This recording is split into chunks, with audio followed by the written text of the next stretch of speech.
আচ্ছা, আজকে আমি পোস্ট ফার্টিলাইজেশন স্ট্রাকচার্স থেকে শুরু করব। তার আগে আমি আজকে একটা কথা বলবো।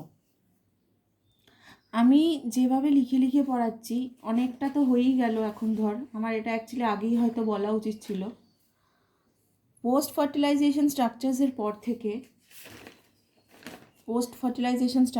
পর থেকে এবার আমি যা লিখবো খাতায়, তোরাও একটা খাতা নিয়ে বসবি, সামনে ভিডিওটা চালানো থাকবে, সে ল্যাপটপে হোক, ফোনে হোক, ডেস্কটপে হোক, যেখানে হোক ভিডিও চালানো থাকবে। আমি যেমন যেমন খাতায় লিখতে থাকবো, তোরা খাতায় লিখতে লিখতে বুঝতে থাকবি, ঠিক আছে?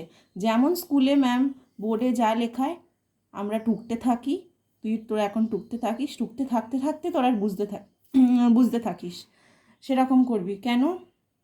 বিকজ ফার্স্ট অফ অল তো আগের পোর্শন যেগুলো আমি লিখে লিখে বুঝিয়েছি সেগুলো তোদের খাতায় নেই, ওই জন্য তোরা পড়তেও পারছিস না।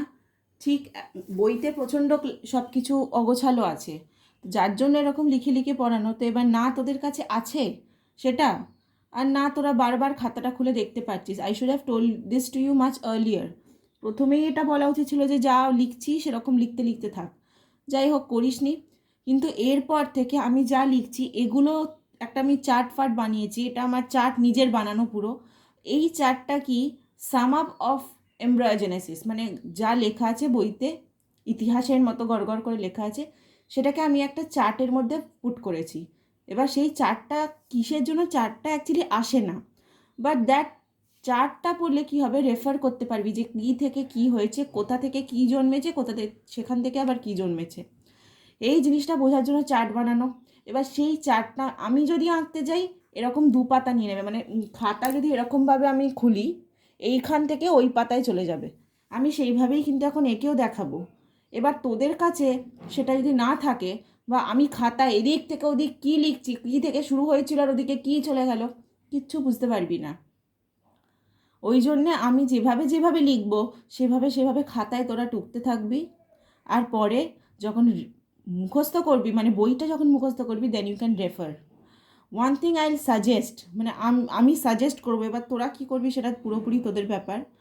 আমি এই যে এতগুলো ভিডিও করে দিলাম, মানে 7টা ভিডিও মনে হয়ে গেছে।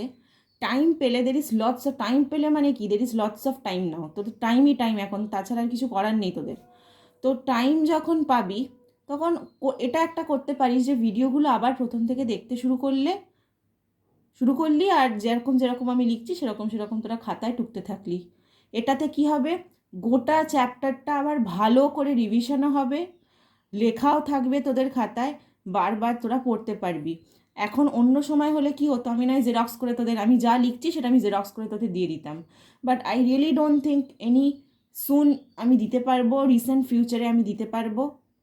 তো সেটা কবে দাঁড়াবে, কবে হবে, কবে দেখা হবে কোনো ঠিক নেই। তো ততদিন তোদের খাতায় এইসব নোটস থাকবেও না, আর তোরা কিন্তু রিভাইজ করতে পারবি না। তো আমি কিন্তু ভালো মতন সাজেস্ট করছি, আমার সাজেশনটা খুবই ভালো, নিয়ে দেখিস কিন্তু, ঠিক আছে? So I'll start with post fertilisation structures today. আচ্ছা, এটার আগে একটুখানি ভিডিও না দেখলেও বইটা একবারটি দেখে নে, আগের পাতায় কি হয়েছে দেখাটা খুব দরকার, কিন্তু পেজ নাম্বার 62 আর 63টা একটুখানি কিন্তু দেখে নে, কারণ ফার্টিলাইজেশনটা কিভাবে শেষ হলো সেটা দেখা কিন্তু দরকার পোস্ট ফার্টিলাইজেশন বোঝার জন্য। ভিডিও পজ করে ভালো কথা যা যা বলছি একটু শোন, ভিডিও পজ করে একটু আগে দুটো পাতা দেখে নে, কিন্তু যে অ্যাকচুয়ালি দুটো মেল গ্যামেট কোথায় গেল, দুখানা মেল গ্যামেট ঢুকেছিল কিন্তু পোলেন টিউব দিয়ে, দুখানা মেল গ্যামেট কোথায় চলে গেল, একটা সাইনাজিডের মাঝখানে এগটাকে ফার্টিলাইজ করলো, আর এগ ফার্টিলাইজ করে জাইগোট বানালো, সেটাকে বলা হয় সিনগ্যামি। আর একটা মেল গ্যামেট মাঝখান অবধি এলো, যে গোটা যে তোর এমব্রায়ো সেলটা, মানে এমব্রায়ো স্যাকটা, গোটা এমব্রায়ো স্যাকের মাঝখানে যে সেকেন্ডারি পোলার নিউক্লিয়াস আছে 2N অলরেডি ছিল, আর একটা মেল গ্যামেট এসে জুড়ে সেটাকে 3N করে দিল। আই হোপ ইউ রিমেম্বার, ঠিক আছে?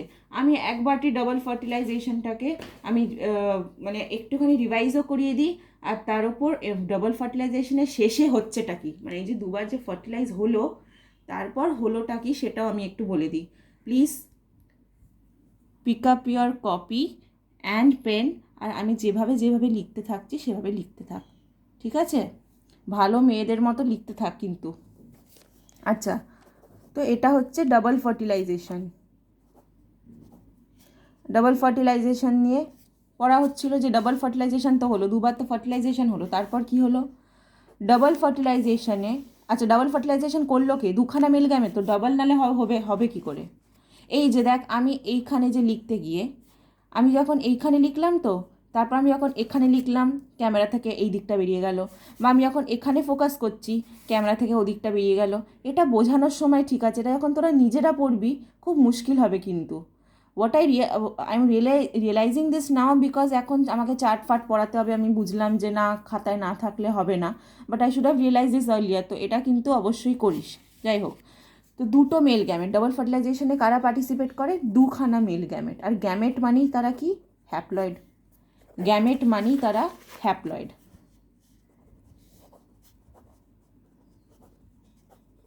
গ্যামেট মানেই তারা হ্যাপ্লয়েড, ঠিক আছে। আচ্ছা, একটা মেল গ্যামেট কি করবে, একটা মেল গ্যামেট ফিউজ করবে এগ সেলের সাথে।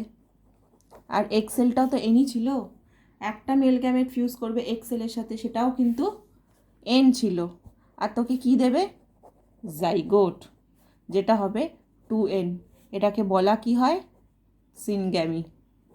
দেবে কি, এটাই আমার দরকার, জাইগোট, ঠিক আছে, জাইগোট হলো। আর জাইগোটটা কি, এ দেখ, জাইগোট হতেই সেটা কি হয়ে গেল, ডিপ্লয়েড হয়ে গেল। ব্রায়োফাইট ওই চ্যাপ্টারটায় পড়েছিলি তোরা, যে অল্টারনেশন অফ জেনারেশন পড়েছিলি, যখন এন থাকে হ্যাপ্লয়েড থাকে সেটাকে গ্যামেটোফাইটিক জেনারেশন বলে। কেন, বিকজ সেখানে গ্যামেটস আছে শুরু, তো সেটাকে গ্যামেটোফাইটিক জেনারেশন বলে। যেই 2n হয়ে যায় সেটা কিন্তু স্পোরোফাইটিক জেনারেশন হয়ে যায়। তাহলে জাইগোট তো একটা সেল যার মধ্যে ডিপ্লয়েড ক্রোমোজোম আছে, তাহলে জাইগোট হচ্ছে first cell of sporophytic, first cell of sporophytic, বা বলতে পারিস diploid, first cell of sporophytic generation, first cell of sporophytic generation, ঠিক আছে। এবার জাইগোট 2n হয়ে তো গেল, এবার 2n মাইটোসিস করবে। অবভিয়াসলি মাইটোসিস মানে কি, সেল বাড়ানো। আমরা একটা ছোট্ট আমরা নিজেরাও যখন মায়েদের পেটে ছিলাম একটা ছোট্ট জাইগোট ছিলাম, তো জাইগোট থেকে এত বড় মানুষ বাচ্চা হলাম, প্রথমে আমরা ডেলিভারি হলো, আমরা বেরোলাম, সেখান থেকে আমরা এত লম্বা কী করে হয়ে গেলাম, সেই তো মাইটোসিস হয়েছে। গ্রোথ কি করে হয়, মাইটোসিস হয়ে। তো জাইগোটটাও কি হয়েছে, মাইটোসিস হলো, জাইগট মাইটোসিস হয়ে এমব্রায়ো হলো। এবার তুই এবার যখন মাটিতে দিবি, সিড যখন পুঁতবি, এমব্রায়োটা জার্মিনেট করবে, এরপরই পড়ার আছে, এরপরই পড়বি এমব্রায়োর কী হয়, এরপরই আছে, জাস্ট ডাবল ফার্টিলাইজেশন শেষ করেই আসবে। তো সেটা এমব্রায়োটা এবার নতুন গাছ বানাবে, ঠিক আছে। আর একটা মেল গ্যামেটের কী খবর, আর একটা মেল গ্যামেট মাঝখানে যে সেকেন্ডারি নিউক্লিয়াস আছে, যে অলরেডি ছিল কি 2n, সে কি দেবে, primary endosperm nucleus, primary endosperm nucleus দেবে। আগেই এন্ডোস্পার্ম ফর্ম করবে না, আগে আগে এই জিনিসটা বোঝ, একটা নিউক্লিয়াসের সাথে জুড়ে সেটা নিউক্লিয়াসই থাকবে। তো মেল গ্যামেটের তো নিউক্লিয়াসটা নেওয়া হচ্ছে, সেকেন্ডারি নিউক্লিয়াসটা নেওয়া হচ্ছে, তো এই দুটো জুড়ে আগে নিউক্লিয়াস হবে। এবার একবার যখন এইটাও কিন্তু জাইগোট আগে নিউক্লিয়াস হবে, তো সে মাইটোসিস করে পরে এমব্রায়ো হবে, তো আগে এরা নিউক্লিয়াসই থাকবে। এবার 3n হয়ে গেল, এবার এই 3n নিউক্লিয়াসটা যে তো চারদিকে সেল ফর্ম হয়ে গেল, এবার এই মাইটোসিস করে কি করবে, এন্ডোস্পার্মটা ফর্ম করবে। এন্ডোস্পার্ম কী ছিল বাই দ্য ওয়ে, মনে আছে কি, নিচে এক্সেলকে ফার্টিলাইজ করে তো নিচে জাইগোট হলো, এর তো নতুন গাছ বানিয়ে নিল। তো এর কাজটা কি, এন্ডোস্পার্ম টিস্যু ছিল জাইগোটকে নারিশমেন্ট দেবে বলে, মনে আছে, এন্ডোস্পার্ম টিস্যু ছিল জাইগোটকে নারিশমেন্ট দেবে বলে। তাহলে এন্ডোস্পার্ম টিস্যু কি করে, আচ্ছা এন্ডোস্পার্ম টিস্যু যে জাইগোটকে খাবার দাবার দেবে, ওর তো নিজের নিউট্রিশন তাহলে কোথা থেকে আসে, এন্ডোস্পার্মকেও তো নিউট্রিশন নিতে হবে। আর মনে আছে, এটা যদি এমব্রায়ো স্যাক হয়, এই ওপর পার্টটা আমি কি বলেছিলাম, গোটাটা নিউসেলাস। যদি না মনে থাকে ছবি দেখ পাতা উল্টে বইয়ের। তাহলে এন্ডোস্পার্ম টিস্যু কি করবে, তখনও বলেছিলাম যে নিউসেলাসের কাজ কি, আমি তখনও বলেছিলাম যে নিউসেলার নারিশমেন্ট দেয়, ঠিক আছে। তো এন্ডোস্পার্ম টিস্যু কী করে, receives nutrition from nucellus and gives it to growing embryo. তাহলে এ নিউসিলাস থেকে নারিশমেন্ট নেয়, নিয়ে জাইগোট বা বলতে হবে জাইগোটকে তো নারিশমেন্টের দরকার নেই, জাইগোট ইজ আ সেল, এমব্রায়োকে নারিশমেন্ট দেয়, এমব্রায়োকে নারিশমেন্ট দেয়। ঠিক আছে, নিজে কি হয়ে যায় পরের দিকে, ওর তো নিউট্রিশন দেওয়া হয়ে গেল, ধর সব হয়ে গেল, ঠিক আছে, নিউট্রিশন, এমব্রায়ো বড় হয়ে গেল, জার্মিনেট করে গেল, পরে কি হবে, পেরিশেস, এ নষ্ট হয়ে যাবে নিচে, perishes and forms layer around endosperm. মানে এন্ডোস্পার্ম টিস্যুটা তো নষ্ট হয়ে গেল, কিন্তু এন্ডোস্পার্মের টিস্যু যেখানে ছিল তার চারদিকে একটা লেয়ার ফর্ম করবে ও নিজের নষ্ট হয়ে গিয়ে, সেটাকে কি বলা হবে, পেরিস্পার্ম। কি বলা হবে, পেরিস্পার্ম। এন্ডোস্পার্ম নিজে নষ্ট হয়ে গিয়ে চারদিকে একটা লেয়ার ফর্ম করবে, যেটাকে বলা হবে পেরিস্পার্ম। ঠিক আছে, আচ্ছা, এই এন্ডোস্পার্ম পেরিশ তো করে গেল, এন্ডোস্পার্ম পেরিশ তো করে গেল, কিন্তু এন্ডোস্পার্মটা পেরিশ করার আগে ডেভেলপ তো করবে। ঠিক আছে, ডেভেলপ তো করবে, তো পেরিশ করার আগে, আচ্ছা এখানে আই এম ভেরি সরি, এখানে আমি একটা ছোটো ডিটেল ভুল বলেছি। এখানে পেরিশ করবে কে বলতো, পেরিশ এন্ডোস্পার্ম করবে না, কারণ আমি তো এন্ডোস্পার্মের ডেভেলপমেন্ট এখন পড়াবো। এন্ডোস্পার্ম যদি ডেভেলপই করে তো আমি পড়াতে পড়াতে আমি টার্মগুলো ভুল বলেছি। এন্ডোস্পার্ম যদি ডেভেলপ করে তো এন্ডোস্পার্ম পেরিশ করবে কি করে, এন্ডোস্পার্ম পেরিশ করবে না, এখানে পেরিশ করার কথা হচ্ছে কার, নিউসেলাসের। I am thinking nucellus but I am going on telling endosperm. ঠিক আছে, তো নিউসেলাস পেরিশ করে যাবে, আর নিউসেলাস পেরিশ করবে, কারণ আমি তো এরকম লিখতে পারি না যে এন্ডোস্পার্ম পেরিশ আর forms around endosperm, nucellus perishes and forms layer around endosperm call perisperm. ঠিক আছে, তো এন্ডোস্পার্ম তো এবার ডেভেলপ করবে, এরপরেই পড়বি ডেভেলপমেন্ট অফ এন্ডোস্পার্ম, কিন্তু তার আগে নিউসেলাস থেকে যে এর নারিশমেন্ট নিয়েছে, নিউসেলাসটা পেরিশ করে যাবে আর এন্ডোস্পার্মের চারদিকে একটা লেয়ার ফর্ম করে, এটাকে বলা হবে পেরিস্পার্ম। ঠিক আছে, আচ্ছা নেক্সট আমি ডেভেলপমেন্টে চলে যাচ্ছি। আচ্ছা, তো মোটামুটি ফর্মেশন অফ এন্ডোস্পার্মটা পড়লাম তো। আগের পাতায় কি বললাম, এন্ডোস্পার্মটা ফর্ম কি করে হলো, দেখ তোদের বইতে পেজ নাম্বার 64-এ ফর্মেশন অফ এন্ডোস্পার্ম আছে। আচ্ছা, তার আগে যে একটা প্যারাগ্রাফ আছে সেটা কিন্তু পড়িস, পোস্ট ফার্টিলাইজেশন স্ট্রাকচার্সের আন্ডারে যে একটা প্যারাগ্রাফ আছে, পড়ার সময় কিন্তু কিছু ছাড়বি না। আচ্ছা, ফর্মেশন অফ এন্ডোস্পার্ম, তাহলে সেটা আমি পড়িয়ে দিলাম আগের পাতায়, যে এন্ডোস্পার্ম ফর্ম কী করে হচ্ছে, 3N যেটা হচ্ছে সেটাকে এন্ডোস্পার্ম নিউক্লিয়াস করছে, তো সেটা মাইটোসিস করে এন্ডোস্পার্ম করছে। এবার এন্ডোস্পার্ম ফর্ম তো করে গেল, এন্ডোস্পার্মটা ডেভেলপ হবে কী করে, এটা হচ্ছে ডেভেলপমেন্ট অফ এন্ডোস্পার্ম। ঠিক আছে, এটা ডেভেলপমেন্ট অফ এন্ডোস্পার্ম। আচ্ছা, ডেভেলপমেন্ট অফ এন্ডোস্পার্ম অ্যাঞ্জিওস্পার্মসে একটা জিনিস আমি বলতে ভুলে গেছি। অ্যাঞ্জিওস্পার্মে, অ্যাঞ্জিওস্পার্ম জানিস কারা, যারা ফ্লাওয়ারিং প্লান্ট, যাদের মধ্যে ফ্লাওয়ার হয়, ফ্লাওয়ারিং প্লান্টস। ঠিক আছে, অ্যাঞ্জিওস্পার্মে এই যে এন্ডোস্পার্মটা ফর্ম হলো না, এটা কিন্তু ফার্টিলাইজেশনের পরে, এক্ষুনি যেই কেসটা আমি বললাম, ডাবল ফার্টিলাইজেশন হয়ে গেল, ডাবল ফার্টিলাইজেশনের পর একটা এগকে ফার্টিলাইজ করলো আর একটা প্রাইমারি তোর একে সেকেন্ডারি নিউক্লিয়াসকে, আর ফার্টিলাইজ করার পর সেটা কি ফর্ম করলো, প্রাইমারি এন্ডোস্পার্ম নিউক্লিয়াস, তারপর এন্ডোস্পার্ম টিস্যু।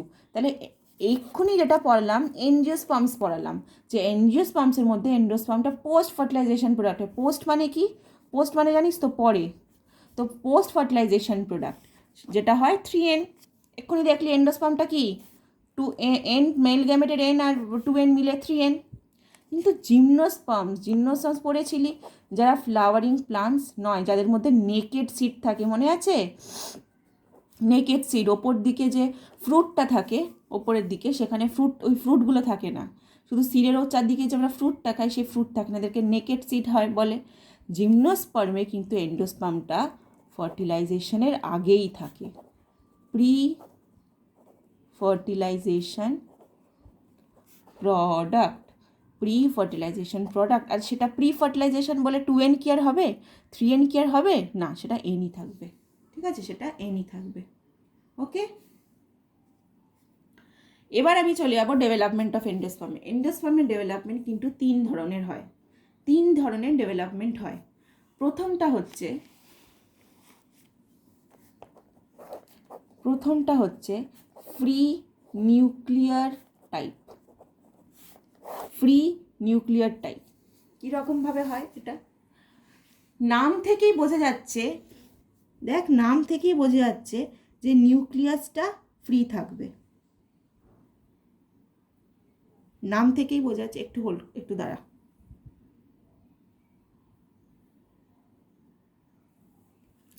হ্যাঁ, নাম থেকেই বোঝা যাচ্ছে যে নিউক্লিয়াসটা কি থাকবে? ফ্রি থাকবে। আচ্ছা, এই যে প্রাইমারি এন্ডোস্পার্ম নিউক্লিয়াসটা ফর্ম হলো 3n, n+2n করে যেই 3n ফর্ম হলো, এই নিউক্লিয়াসটা এবার ডিভাইড হতে থাকবে। এই কেসটায় ফ্রি নিউক্লিয়ার টাইপে এই নিউক্লিয়াসটা অ্যাকচুয়ালি সব কেসেই নিউক্লিয়াসটাকে ডিভাইড হতে থাকবে, কিন্তু নিউক্লিয়াসের চারদিকে একটা, আচ্ছা সেল মনে আছে তোর যখন মাইটোসিস পড়েছিলি, আগে ক্যারিওকাইনেসিস হয়, তো নিউক্লিয়াসটা ডিভাইড হয়ে একটা নিউক্লিয়াস হয়ে যায়, দুটো নিউক্লিয়াস হয়ে যায়, কিন্তু তারপরে কি ফর্ম হয়? সাইটোকাইনেসিস হয়। সাইটোকাইনেসিস তো হয়ে গেল, কিন্তু সাইটোকাইনেসিসের পরও কি হয়? একটা সেল মেমব্রেন ফর্ম হয়ে যায়। প্লান্টসদের ক্ষেত্রে একটা সেল ওয়াল ফর্ম হয়ে যায়, তবেই না তাকে একটা কমপ্লিট সেল বলতে পারবি, নাহলে কমপ্লিট সেল তো বলা যায় না যতক্ষণ না সেল মেমব্রেন সেল ওয়াল থাকবে। এই ক্ষেত্রে নিউক্লিয়াস তো ডিভাইড করে যাবে, চারদিকে sell wall cell membrane division হবে না। ঠিক আছে, তো এটা কি? অনলি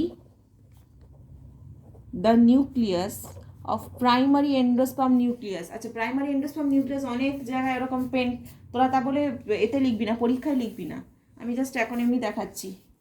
ঠিক আছে, প্রাইমারি এন্ডোস্পার্ম নিউক্লিয়াসটা এখানে কোথাও কি প্রাইমারি এন্ডোস্পার্ম নিউক্লিয়াস এর আগে লিখিনি। এর আগে প্রাইমারি এন্ডোস্পার্ম নিউক্লিয়াসটা ডিভাইড করবে, keeps dividing, but no cell wall cell membrane division occurs. শুধু নিউক্লিয়াসগুলো ডিভাইড করবে, কোনো ধরনের সেল ওয়াল সেল মেমব্রেন হবে না। ঠিক আছে, কেমন তাহলে? এই ধর একটা, এটা তো ছিল তোর এমব্রায়ো স্যাক, এটা ছিল এমব্রায়ো স্যাকটা, এরকমই লাগতো, এরকমই এখনও দেখতে, পরের দিকে এরকমই দেখতে থাকবে। তো প্রাইমারি এন্ডোস্পার্ম নিউক্লিয়াসটা এটা ছিল ধর এখানে, ও ডিভাইড করে এরকম নিউক্লিয়াস বানাবে,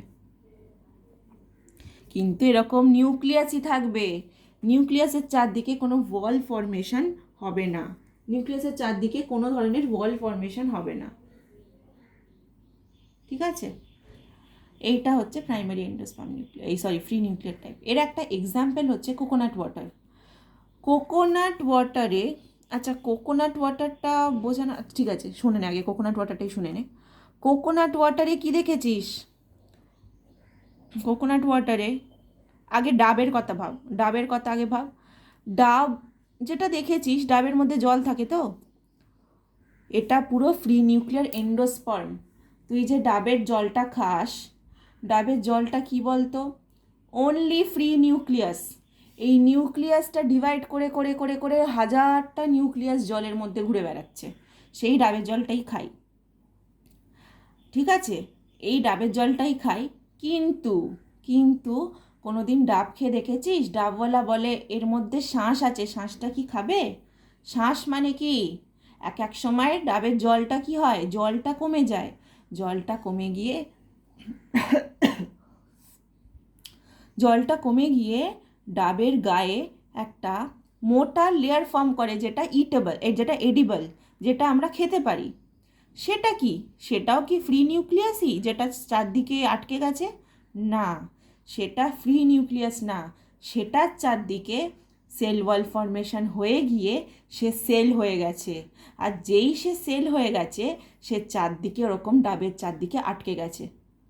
ঠিক আছে, ডাবের ওয়ালে আটকে গেছে, তো সেখান থেকেই আসে সেলিউলার টাইপ। সেলিউলার টাইপ কিন্তু এরই নেক্সট। ঠিক আছে, এরই নেক্সট স্টেপ হচ্ছে সেলুলার টাইপ, মানে এটা একটা টাইপ, যেমন ডাবের জল হচ্ছে এই টাইপটা, ডাবের জল কখনো এটা হবে না, ডাবের জল এই টাইপটাই থাকবে, যতক্ষণ সে জল থাকবে ততক্ষণ সে এই টাইপটাই থাকবে। কিন্তু এবার যদি নারকেল হয়ে যায়, ডাবটা যদি নারকেল হয়ে যায়, তার মানে কি সব জলটা কি হয়ে গেছে, দেওয়ালে আটকে গিয়ে শক্ত হয়ে গেছে। তাহলে সেলুলার টাইপে কি হয়, সেলুলার টাইপে কি হয়, after nucleus division, after nucleus division, immediate cell wall formation occurs, ঠিক আছে, অ্যারাউন্ড নিউক্লিয়াস। এবার ডিফারেন্সটা বোঝ দুটোর মধ্যে, এদের মধ্যে ডিফারেন্স হচ্ছে এর মধ্যে ইমিডিয়েট হয়, নিউক্লিয়াস ফর্মেশন হলো, নিউক্লিয়াস ফর্মেশন হয়ে ইমিডিয়েটলি সেল ওয়াল ফর্মেশন হয়ে গেল। এর মধ্যেও কিন্তু সেল ওয়াল ফর্মেশন হবে, যখন ডাবের জলটা আস্তে আস্তে শক্ত হয়ে গিয়ে সাইডে আটকে যাবে, এর মধ্যেও সেল ওয়াল ফর্মেশন হবে, কিন্তু এটা কি হবে, এইটা হবে later on. Later on this moves to cellular type with cell wall formation। তাহলে এটারও সেল ওয়াল ফর্মেশন হবে কিন্তু ফ্রি নিউক্লিয়ার টাইপের, কিন্তু সেটা পরের দিকে, আগে জল থাকবে, তুই ডাবলার কাছে জল খাবি, তুই যদি ডাবলার কাছে আরও কিছুদিন পর যাস তখন আর তুই জলটা পাবি না, সেলুলার টাইপ হয়ে গেছে। কিন্তু এটা কি নিউক্লিয়াস ফর্মেশন হয়, নিউক্লিয়াস ফর্মেশন হয়েই সেল ওয়াল ফর্মেশন হয়ে যায়। কীরকম অনেকটা হয় বলতো, এই ধর, তো এই নিউক্লিয়াস হলো, চারদিকে সেল ওয়াল হয়ে গেল, এই নিউক্লিয়াস হলো, এই চারদিকে সেল ওয়াল হয়ে গেল, এই নিউক্লিয়াস হলো, এই চারদিকে সেল ওয়াল হয়ে গেল, সঙ্গে সঙ্গে সেল ওয়াল ফর্মেশন হয়ে যাবে। তোরা ডায়াগ্রাম দেখতে পারিস, ফিগার 2.31 পেজ নাম্বার 65-এ দেখ, প্রথমেরটা হচ্ছে নিউক্লিয়ার টাইপ, প্রচুর প্রচুর নিউক্লিয়াস ফ্রি ঘুরে বেড়াচ্ছে, কিছু কিছু সাইডে আটকাতে শুরু করেছে। আচ্ছা, এই নিউক্লিয়াসে যখন সেল ওয়াল ফর্মেশন হয়, এটুকু মনে রাখবি, সব থেকে গায়ের নিউক্লিয়াসগুলো আগে সেল ওয়াল ফর্মেশন হয়। ওই জন্য ছবিতেও দেখ, যেগুলো আটকে গেছে সেগুলো একদম সাইডেরগুলো, মাঝখানে সেল ওয়াল ফর্মেশন হবে না, সেগুলোর পরে হবে, আগে সাইড থেকে হতে শুরু হবে। তাহলে দেখ নিউক্লিয়ার টাইপটাতেও কিন্তু সাইডে একটু একটু আটকে গেছে, তো সেটা নিউক্লিয়াসটা আস্তে আস্তে পরে সেল ওয়াল ফর্মেশন হয়েছে। কিন্তু সেলুলার টাইপে দেখ, তুই কোনো ফ্রি নিউক্লিয়াস ঘুরতে দেখবি না, সবকটারই সেল ওয়াল ফর্মেশন হয়ে গেছে, ঠিক আছে। বাকি থাকলো হেলোবিয়াল টাইপ। হেলোবিয়াল টাইপ হচ্ছে এদের দুজনের, হেলোবিয়াল টাইপ হচ্ছে এদের দুজনের কি, এদের দুজনের মানে একটা মিক্সচার বলতে পারিস, দুটোরই ক্যারেক্টারিস্টিক্স আছে, ঠিক আছে। হেলোবিয়াল টাইপ,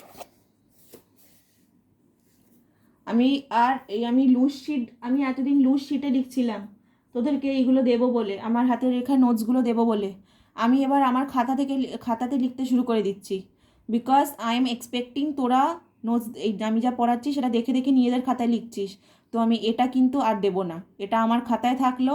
ইনফ্যাক্ট আমি খাতাটা পরে খুঁজে, বিকজ এগুলো আমার রাফ খাতা, তো এগুলো পরে কোথায় যাবে কোথায় থাকবে I have absolutely no idea, তাই আমি যা লিখছি সেগুলো নিজেদের খাতায় কিন্তু লিখে রাখ, ঠিক আছে।